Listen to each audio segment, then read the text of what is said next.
내가 그들의 반역을 고치고 기쁘게 그들을 사랑하리니 그랬어요. 오늘 제가 이 본문 말씀을 고치고 즐거이 사랑하시는 하나님, 이런 제목으로 말씀을 준비했는데, 오늘 이 예배를 드리는 모든 우리 성도 여러분 위해, 주님의 교회 식구들을 위해 하나님의 놀라운 축복이 함께 하시기를 축원드립니다. 오늘 우리가 말씀을 듣기 전에 먼저 여러분이 중국 이질 코로나 바이러스 신종 이것 질병인데요, 이게 빨리 온 세계에 종식되기를 여러분이 기도하고, 이제 이것보다 더 무서운 것은 뭐냐, 이로 인하여 믿음들이 많이 떨어지는데 우리 성도들이 예배가 회복되기를 여러분이 꼭 기도하시고, 이때에 믿음 떨어지지 아니하도록 늘 기도해 주시기를 주님의 이름으로 축복합니다. 제가 어릴 때에 직접 목격했던 한 사건이 아직도 내 이 기억 속에 생생하게 나는 것이 있는데, 제보다 3살 어린 남동생이 있는데, 그 동생이 어릴 때에 사촌 동생 또래가 있는데, 그 아이하고 둘이서 놀다가 저희 그 시골 큰 댁에, 그때 뭐 같이 살았으니까요, 화장실에다 장난하다 불을 질렀는데, 그것이 걷잡을 수 없이 바람을 불면서 타면서 그 집을 다 태우고 본가도 다 소진됐고, 이 불길이 번지면서 거기서 금방 떨어진 닭장까지 다 옮겨 붙은 거예요. 그래서 사람들이 연기가 나니까 많이 오고, 구경도 온 사람도 있고, 불을 끌어온 사람들도 있고, 와보니까 다 소진됐고요. 닭장이 한 반 정도 탔는데 그 안에서 닭들이 많이 질식해 죽었고 타 죽은 것도 있고, 그런데 어미닭 하나가 병아리를 품은 게 있었어요. 이 어미닭이 반쯤은 날개가 거슬러 탔고, 그쪽에 있는 병아리들은 죽었고, 이쪽 다른 쪽에 있는 병아리가 그 안에서, 어미닭이 품은 그 안에서 몇 마리가 살아 있었어요. 그 어미닭은 자기가 죽으면서까지도 그 새끼를 보호한 거예요. 여러분, 이것은 새끼를 낳은 그들의, 이건 본능이야. 하나님이 주신 거예요. 누가 시킨 것도 아니고 그렇게 배운 것도 아니고, 이건 주님이 주신 본능입니다. 닭만 그런 게 아니에요. 내가 얼마 전에 TV를 봤더니 그 동물의 왕국처럼 이렇게 나오는 거기에 보니까 펭귄이 자기가 낳아서 깬 그 새끼를 보호하기 위해서 독수리가 와가지고 그걸 채갈라 했더니 그 독수리랑 싸우는데 머리가 다 쪼여가지고 피범벅이 됐는데도 죽음자까지 끝까지 달겨들어서 새끼를 보호하는 것. 여러분, 이게 뭐 새들만 그래요, 그죠? 짐승들도 마찬가지예요. 평상시는 순했던 기린이, 제가 이것도 본 거예요. 사자가 몇 마리 떼가 들어와가지고 기린 새끼를 잡으려 했더니 이 큰 기린이 그 몇 마리 사자들과 싸우는데 결국은 자기가 다 시장하면서까지 그 새끼를 보호하는 거. 우리의 사람은 더합니다, 그죠? 조류든 짐승이든 사람이든 우리가 그 새끼를 낳은 것, 사람은 자식을 낳은 것, 이걸 사랑하고 보호하는 것은 하나님이 주신 보호 본능입니다.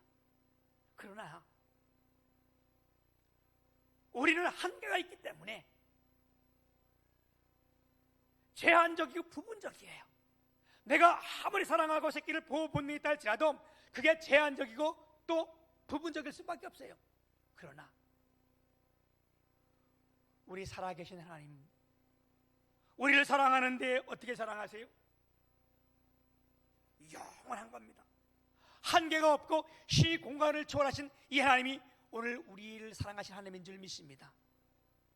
오늘 우리가 이 본문 말씀 본 호세아서는요, 하나님의 사랑 이야기를 우리에게 이렇게 나눠주고 있어요. 호세아서의 주제가 뭐냐? 하나님의 사랑입니다. 물론 호세아서는요, 사랑이라는 말은 한 번도 나오지 않았어요. 그러나 이 호세아 전체는 것이 하나님의 사랑, 그 사랑을 우리에게 어떻게 좀 설명할까? 그래서 한 사건, 호세아라는 사람을 통해서 우리에게 보여준 것이 오늘 이 호세아서의 말씀이고요. 우리가 읽었던 이 14장은 마지막 장으로서 호세아의 마지막 예언이며 이스라엘 백성들의 회복을 예언한 이 내용이 오늘 내용입니다. 여러분이 이 내용에 보게 되면 하나님께서 우리를 사랑하는데 첫 번째 먼저 한 것이 뭐냐? 너는 내게로 돌아오라. 다시 말하면 회개를 촉구한 겁니다. 오늘 우리가 읽었던 말씀 호세아 14장 1절에 보게 되면 이스라엘아 내 하나님 여호와께로 돌아오라. 내가 불의함으로 말미암아 엎드러졌느니라. 2절에도 보면 너는 말씀을 가지고 여호와께로 돌아와서 아뢰기를 모든 불의를 제거하시고 선한 발을 받으소서. 뿐만 아니라 우리가 오늘 보지 않았지만 호세아 6장 1절에 보게 되면 오라 우리가 여호와께로 돌아가자. 여호와께서 우리를 찢으셨으나 도로 낫게 하실 것이요 치셨으나 싸매어 주실 것이라 이렇게 말씀했습니다. 여러분, 우리 주님께서 우리를 사랑하시되 그 사랑 가장 먼저 한 것이 뭐냐? 여호와께로 돌아오라는 겁니다. 아멘. 왜 너희들이 엎드려졌냐? 이건 불의 때문에 그렇다는 거예요. 불의가 뭐냐? 다른 말로 말하면 불의라는 것은 죄악 때문이라는 거예요. 그러면서 호세아 선지가 두 가지를 회개를 촉구하는데 그 하나가 뭐냐면 첫째는 죄를 인정하라는 겁니다. 불의를 지적하는 그 자체가 죄를 인정하는 뜻이 되는 거예요. 여러분, 회개는 내가 내 죄를 인정하는 그곳에서부터 시작되는 겁니다. 요한일서 1장 8절 9절에 보면 만일 우리가 죄 없다고 말하면 스스로 속이고 또 진리가 우리 속에 있지 아니할 것이요 만일 우리가 우리 죄를 자백하면 그는 미쁘시고 의로우사 우리의 죄를 사하시며 우리의 모든 불의에서 깨끗하게 하실 것이요 라고 말씀했어요. 여러분, 우리가 주 앞에 돌아가려면요 뭐예요?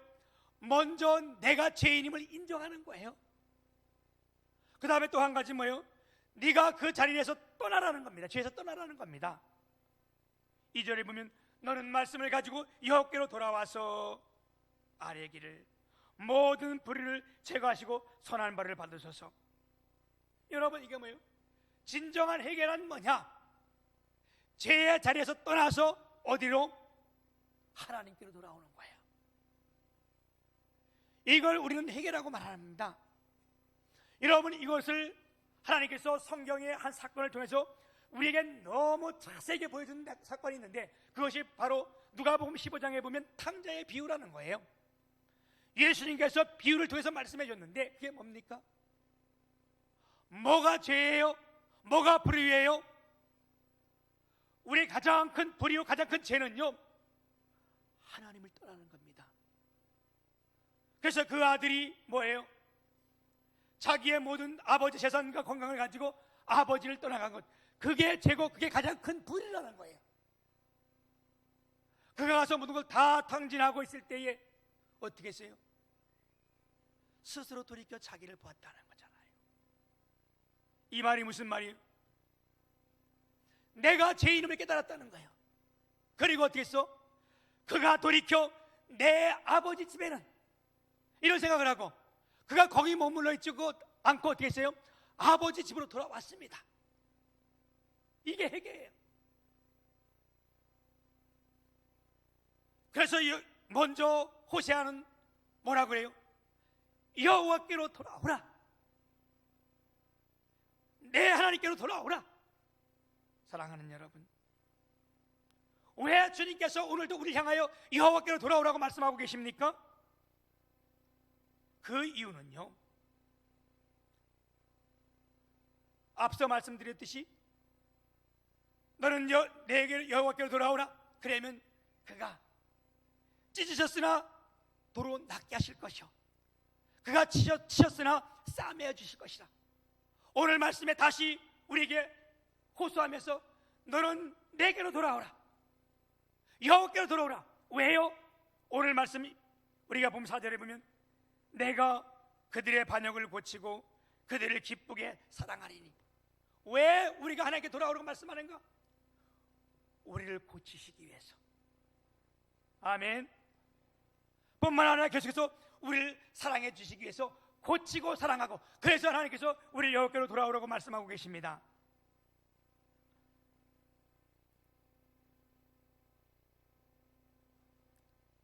그분이 우리가 여호와께로 돌아오면 고친다는데 뭐를 고칩니까?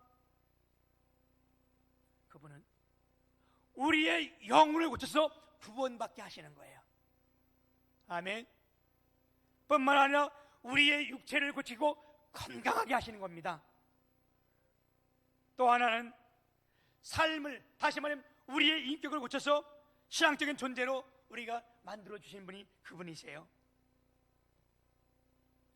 우리가 여기 반역이나 폐역이나 이런 말은요, 다른 말로 말하면 나쁜 버릇이라는 것을 우리 그렇게 표현하는 거예요. 우리가 어떤 버릇, 고집, 이거 참 고치기가 힘들어요. 여러분, 우리 가운데 고집 없는 사람이 어디 있어요? 그렇죠? 그런데요, 이게 고치기가 그렇게 힘든 거예요. 어려운 거예요. 그런데 우리가 주님 앞에 돌아오면 우리 주님이 이것을 고쳐주시겠다는 거 아니겠어요?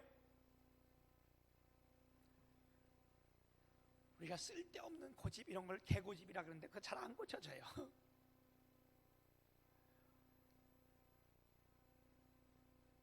제가 지난 지나갔죠. 그 겨울에 몇 번을 이제 그 아침 새벽에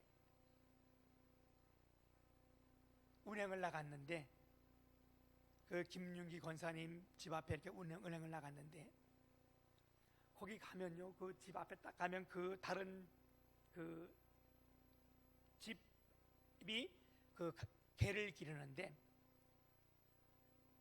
개장을 만들어 놓고 겨울이니까 아주 개장도 잘 지었어요. 잘 만들었어요.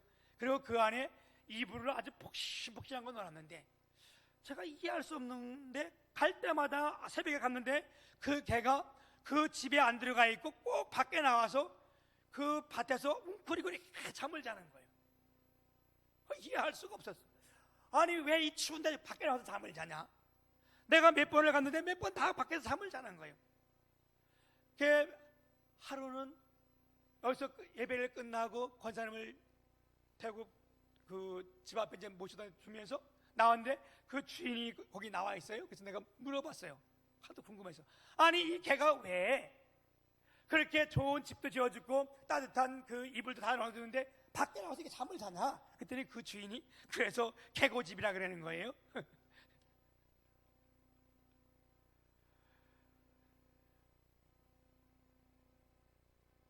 사랑하는 여러분, 우리가요, 이게 쓸데없는 것도 알지만, 우리가 잘못된 것도 알지만, 그러나 그게 잘 고쳐지지 않는 거예요. 그런데 우리가 주님 앞에 돌아가면 하나님께서 이 모든 걸 다 고쳐준다고 약속하고 계십니다. 우리 주님은요, 치료자이세요. 아멘. 여러분, 이 교회당이요, 예배당이요, 평균을 옮겨가는 그런 데가 아니에요. 이곳은 하나님이 역사하시는 것이고 하나님이 치료하는 것이고요. 그래서 죄악된 우리들을, 죄에 머무는 이들은 너희는 돌이켜 내게로 나오라, 주님이 말씀하시는 거예요. 아멘. 이분은요, 어느 병도 고칠 수 있는 거고 어느 것도 이룰 수 있는 분이 우리 전능하신 하나님이신 줄 믿습니다. 특별히 우리의 죄를 이분이 다 고쳐준다고 말씀했는데, 오늘도 이 자리에 하나님의 말씀을 들으시고 우리가 치유에 급속한 역사가 있기를 축복합니다. 뿐만 아니라 그는 기쁘게 사랑하리니 그랬어요. 여기 기쁘게 사랑한다는 것은 무슨 뜻인가 하면 계속해서 조건 없이 사랑해주겠다는 거예요. 여러분, 우리가 한 번만 사랑해 주는 것이 아니고 네가 나한테 돌아오기만 하면, 너희가 나한테 오기만 하면 내가 어떻게 계속해서 아주 조건 없는 사랑으로 너를 채워주겠다. 여러분, 사랑 중에 가장 위대한 사랑, 가장 큰 사랑은요, 조건이 없는 사랑입니다. 아멘. 그러기에 그 조건 없는 사랑은요, 그 어떤 것도 끊을 수가 없는 거예요. 우리 주님이 우리를 살펴주시되 우리가 돌아오기만 하면 그분이 우리를 다 고치실 뿐만 아니라 이제 사랑하시는데 아무런 조건 없이 우리 사랑해 주세요. 제가 이 생각을 하면 얼마나 하나님 앞에 감사하고 은혜가 되는지 몰라요. 나는 하나님 앞에 사랑받을 것 아무것도 한 것도 없는데 이 하나님은 얼마나 아무런 조건 없이 우리를 사랑하고 하는지, 우리가 용서받을 것 아무것도 한 것도 없는데 이분은 얼마나 우리를 모든 것을 다 용서해 주셨는지. 그래서 요한복음 3장 16절엔 하나님이 세상을 이처럼 사랑하사 독생자를 주셨으니 이를 저는 믿는 자마다 멸망치 않고 영생을 얻게 하려 하심이라 말씀했어요. 우리 하나님께서 조건 없이 예수 그리스도를 이 땅에 내려보내주신 거예요. 이게 얼마나 큰 사랑인지 우린 깨달을 수가 없는 거예요. 이분이 조건 없는 사랑이기 때문에 아무것도 이걸 막을 수 없는 거예요. 여러분, 부모가 자녀를 사랑할 때에 조건 없이 사랑하는 것이 많습니다. 다는 아니겠지만. 그래서 어머니가 자녀를 향한 사랑은 아무것도 막을 길이 없어요. 예전에 박한상이란, 여러분 그 신문에 나온 사람 봤지요? 그 아버지를 살해했잖아요. 유학에서 돌아와서 뭐한테 꾸짖는다고 아버지를 살해하고 그런 그 박한상이, 그 어머니가 다른 사람에 가서 부곤하면서 뭐를, 이 아이를 빨리 나올 수 있게끔 진술서를 좀 받아달라고, 진술서 달라고 옆 사람들 찾아가면서 울면서 했던 그 일이 왜 그래? 조건 없는 사랑이, 이게 부모의 사랑이기 때문에 그렇습니다. 바울 사도는요, 그래서 이 조건 없는 사랑을 로마서 8장 32절에 보면 이렇게 말씀했습니다. 자기 아들을 아끼지 아니하시고 우리 모든 사람을 위하여 내어주신 이가 어찌 그 아들과 함께 모든 것을 우리에게 주시지 않겠느냐. 8장 35절에 보게 되면 누가 우리를 그리스도의 사랑에서 끊으리요?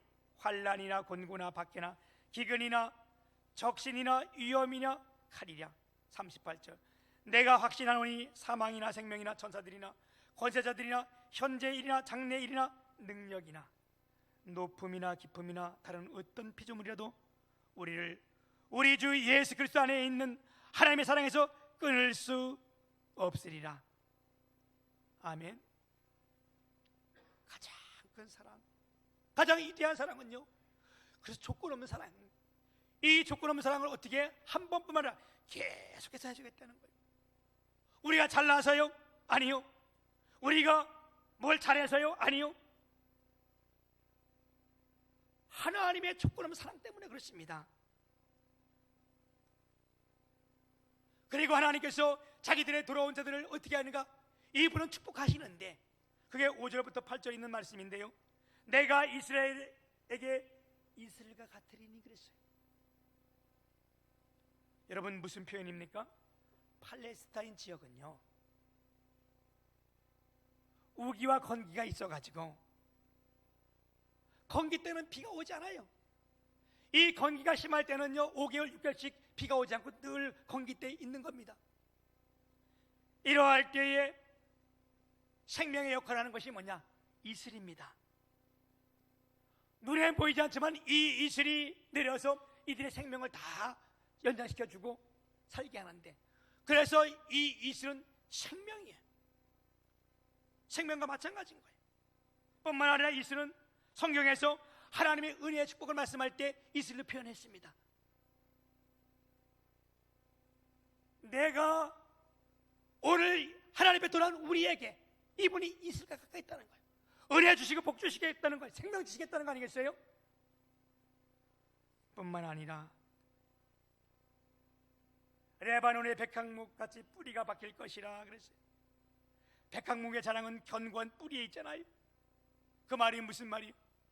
우리가 흔들리지 않게 그분이 우리를 붙잡아 주겠다는 거고, 그 뒤에 나오는 용어들이 다 어떤 용어들이냐면 백향목, 백합화, 감람나무, 포도나무, 잣나무. 이건 다 이스라엘을 상징하는, 그 이스라엘 백성들을 상징하는 용어들이고요. 뿐만 아니라 감람나무, 포도나무, 잣나무는요 모두 다 열매를 맺는 나무들이에요. 그런데 우리가 8절에 보게 되면 이렇게 표현하고 있습니다. 나는 푸른 잣나무 같으리니 내가 나로 말미암아 열매를 얻으리라. 아멘. 이것들이 어떻게 열매를 맺냐? 다 주님으로 말미암아 열매를 맺겠다고 말씀하고 있어요. 여러분, 요한복음 15장에 보게 되면 너희가 나를 떠나서는 아무것도 할 수 없다. 그러나 너희가 내 안에 거하고 내 말이 너희 안에 거하면 무엇이든지 원하는 대로 구하라. 그리하면 이루리라. 여러분, 왜 주님이 그렇게 호소하고 말씀하면서 내게로 돌아오라, 여호와께로 오라고 말씀하시는가? 그분을 통해서 우리에게 많은 열매를 맺기 위해서 그런 겁니다. 오늘 주님 앞에 오신 여러분, 하나님의 말씀을 들을 때에 이 말씀이 들으면 이게 뿌리는 단계예요. 그 다음에 이 말씀을 듣고 깨닫는 것은 곡식으로 말하면 뿌리고 싹이 트는 거예요. 우리가 하나님의 말씀을 듣고 깨닫고 그 다음에 결심하면, 결실이라는 것이 이게 꽃이 피는 단계거든요. 결단하면 그 다음에 어떻게 돼요? 열매를 맺는데, 이 열매가 순종의 단계입니다. 하나님의 말씀을 듣고 깨닫고 결단하고 거기에 순종하면 하나님께서 많은 열매를 맺게 된다고 말씀했는데, 오늘 주 앞에 나와 예배하는 여러분 위에 하나님께서 함께 하시며 풍성한 열매를 맺게 하시되 60배, 30배, 아니 100배의 결실을 우리 모두에게 다 맺게 하시기를 주님의 이름으로 축복합니다. 아멘.